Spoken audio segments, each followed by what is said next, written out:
El siglo de las luces, es decir, el periodo de la Ilustración, constituye una época de gigantescos avances del conocimiento humano, que se intentó sistematizar por medio de la enciclopedia en la feliz creencia de la capacidad ilimitada del progreso del hombre a través del saber. El efecto de esta tendencia racionalista y ordenacista sobre la literatura nos dio lugar, entre otras cosas, al nacimiento de la tragedia clásica francesa. Al igual que los célebres jardines de Versalles, en el teatro todo debía estar cuidadoso y armoniosamente ordenado. De esa forma se impuso la antigua ley aristotélica de las tres unidades, de tiempo, de lugar y de acción, que había sido formulada en el año 1561 por Escaligero. En el siglo XVII, el encargado de establecer la norma, por decirlo de algún modo, fue Chapelain, en diversos opúsculos publicados entre 1630 y 1660. La obra maestra de Corneille, El Cid, de la cual hablaremos hoy, a pesar de su éxito, no satisfació a los llamados puristas, que le reprocharon su falta de regularidad. Desde aquel momento, Corneille respetó escrupulosamente el principio de las tres unidades, y aún así veremos qué fue lo que pasó con esta obra. Hoy, aquí en Crónica Lunares, como ya les dijimos, hablaremos del Cid de Pierre Corneille. Fue una obra que fue escrita en el año 1636 y pues que nos viene bien hoy para hablar de ella, siendo... Ay, ¿qué día es hoy? A ver, déjenme checo mi calendario porque no lo tengo aquí a la mano. Hoy es lunes 21 de febrero. Lunay Dice, 21 de febrero. Les mando un abrazo, por cierto, a toda la gente que se toma el tiempo para descargarnos. Y pues vamos a escuchar nuestro intro y nos metemos de lleno con esta obra del Cid, de Pierre Corneille. Cierra los ojos, cierra los ojos, cierra los ojos, cierra los ojos. Si escuchas que alguien se acerca, no temas. Todo estará bien.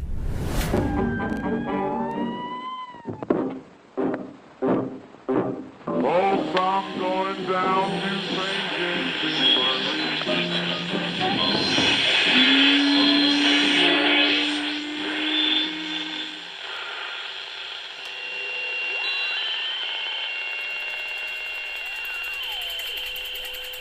Estás escuchando Crónica Lunares, el lugar donde entra por tus oídos. Bienvenido. Pierre Corneille nació en Rouen en el año 1606, hijo de un abogado, y cursó estudios de Derecho, lo que le llevó a desempeñar diversas magistraturas en su ciudad natal, pero su auténtica vocación era la literatura. Sus primeras obras se remontan del año 1629 y le valieron la protección del cardenal Richelieu. El éxito del Cid le convirtió en el año 1636 en la máxima figura del teatro francés. Pese a lo cual, no se decidió a instalarse a París hasta en el año 1662. Ingresó en la Academia Francesa en 1647 y llegó a ser decano de esta misma. Su estrella brilló ininterrumpidamente hasta la aparición de su rival en escena, Racine, que desde 1667 le desplazó de las preferencias del público, ensombreciendo los últimos años de su vida con una sucesión de fracasos. Este autor murió en el año 1684 en París. Corneille fue autor de una vasta obra teatral que abarca desde la comedia hasta la tragedia, aunque fue en esta última donde alcanzó sus mayores logros. Paradójicamente, sus primeras comedias le dieron gran popularidad. En cambio, su primera tragedia, Medea, fue un fracaso. Una de sus obras más célebres es La ilusión cósmica, hecha en el año 1636, una comedia acogida fríamente en su tiempo y que ha sido revalorada hasta el punto de que algunos la equiparan con los dramas ingleses isabelinos y los del siglo de oro español. Es una obra en la que destaca la combinación de elementos cómicos y fantásticos, el diálogo chispeante y el inteligente juego de poner en escena el teatro dentro del teatro. Sus mejores dramas son los de tema romano. Horacio, por ejemplo, en el año 1640. Bueno, fue en ese año escrito. Estrechamente ceñido de las tres unidades. Trata de la pugna de los Horacios y los Curacios, en la que la razón de Estado se impone sobre el amor de Camila, hermana de Horacio, por uno de los Curacios. La moraleja es el triunfo del sentido de Estado, la disciplina y el patriotismo sobre el individualismo y los sentimientos personales. Planteamiento que no dejaba de ser grato a la cultura oficial. Otro título, vamos a hablar, por ejemplo, de Sina, que fue escrito en el año 1640. Relata una conjura palaciega contra el emperador Augusto que, una vez desbaratada, proporciona al César la oportunidad de optar entre los deseos de venganza y la clemencia, y fue resuelta en el ejercicio del perdón otorgado al jefe de los conjurados. Otro más, Polleute, escrito en el año 1643, ambientada en el tiempo de las persecuciones de los cristianos. Nos plantea la disyuntiva de su protagonista entre el autor mundano y el amor divino, y evidentemente en el que prevalece es el amor divino, este último. Lo que en Horacio era el Estado, aquí es la religión. Sus últimas obras maestras son la comedia, como El Mentiroso, hecha en 1644, basada en la verdad sospechosa del español Ruiz de Alarcón, que influyó en la obra de Molière, y el drama Surema General de los Partos, hecha en 1674. Cornillere también hizo su propia aportación a la teoría teatral, con sus Exámenes y Discursos, que es un conjunto de ensayos publicados en el año 1660 que expone su punto de vista respecto a las reglas técnicas de la tragedia.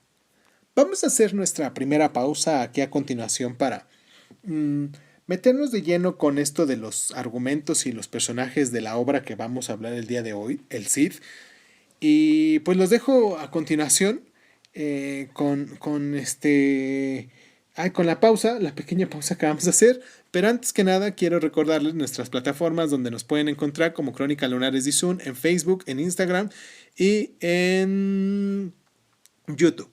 Les mando un abrazo muy grande. Hoy estoy de abrazos, ¿se dan cuenta? Más que de agradecimientos, estoy de abrazos. Vamos a la pausa y regresamos.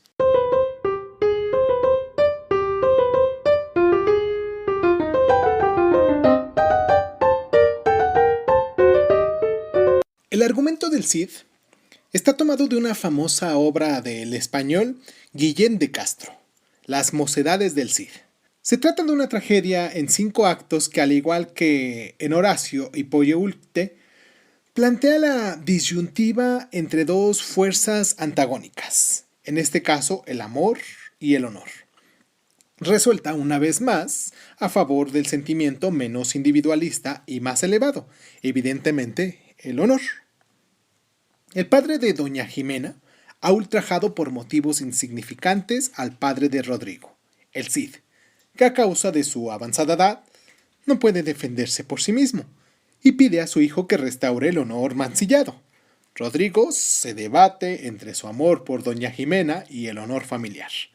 Finalmente reta a duelo y da muerte al padre de su amada, y se justifica diciendo que si no hubiera defendido el honor de su padre, no hubiera sido digno de optar al amor de ella.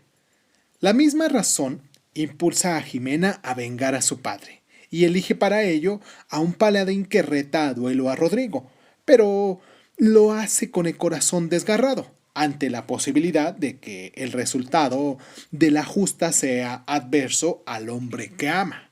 Rodrigo, que en el intervalo ha ganado un justo prestigio guerreando contra los moros, se debate en la duda de si debe aceptar el reto y finalmente se decide cuando comprende que Jimena, a pesar de haber sido él quien dio muerte a su padre, sigue amándolo y concluye que debe luchar para hacerse digno de ese amor. La virtud debe de ser siempre recompensada, y por ello no podía producirse más que un final feliz, en el que el Cid sale triunfante de la pelea y ambos enamorados. Transcurrido el correspondiente año de luto, pueden reunirse y contraer matrimonio con la conciencia limpia de haber hecho lo correcto y haber antepuesto una razón superior a sus propios sentimientos. ¿Qué tal? ¿No les llama la atención para leer esta obra? Vamos a la pausa y regresamos.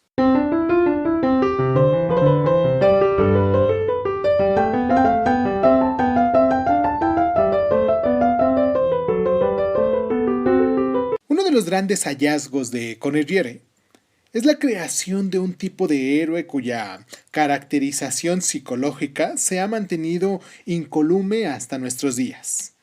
Es un personaje de rica vida interior cuyos actos siempre se rigen por la lucidez y la voluntad, capaz de anteponer en cualquier circunstancia, por dolorosa que sea, la razón a los sentimientos. Es la Camila de Horacio, es Polieucte, es Rodrigo, es Doña Jimena.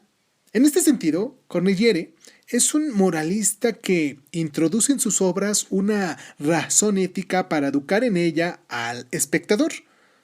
La voluntad de poder, la fuerza de personalidad, la fortaleza interior, son claves de los mejores personajes en su teatro. En el Cid tiene una importancia singular estas estancias, monólogos en los que los protagonistas expresan sus reflexiones y sus dudas, justifican sus decisiones y, en definitiva, también defienden su carácter y las fuerzas internas que lo impulsan. A través de ellos, los personajes alcanzan alturas heroicas.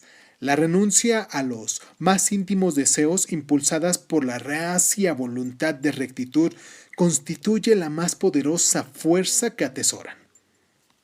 Formalmente, es necesario destacar el ritmo enérgico del verso, su timbre sonoro, la concisión del diálogo, factores que fascinaron a su público.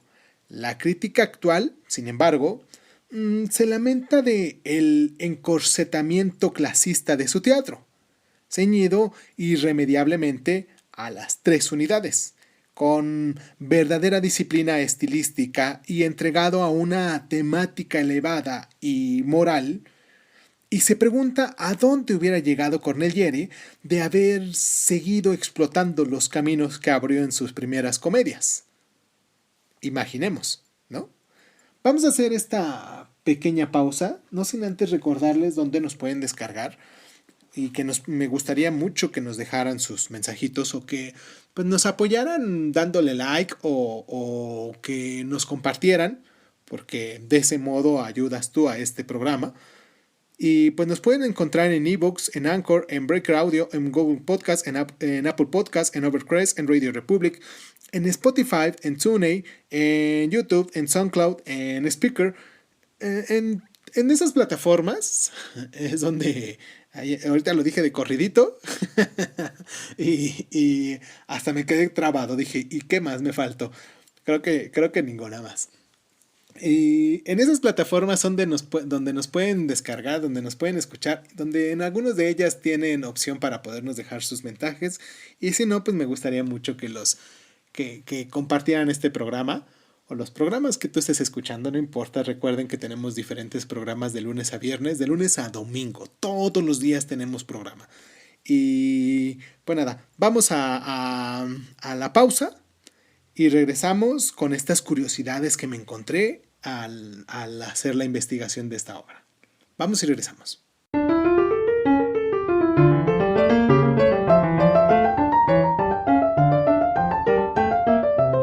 Vemos que que dos de las mejores obras de Cornelieri se basan en creaciones de autores españoles, Guillén de Castro y Ruiz de Alarcón.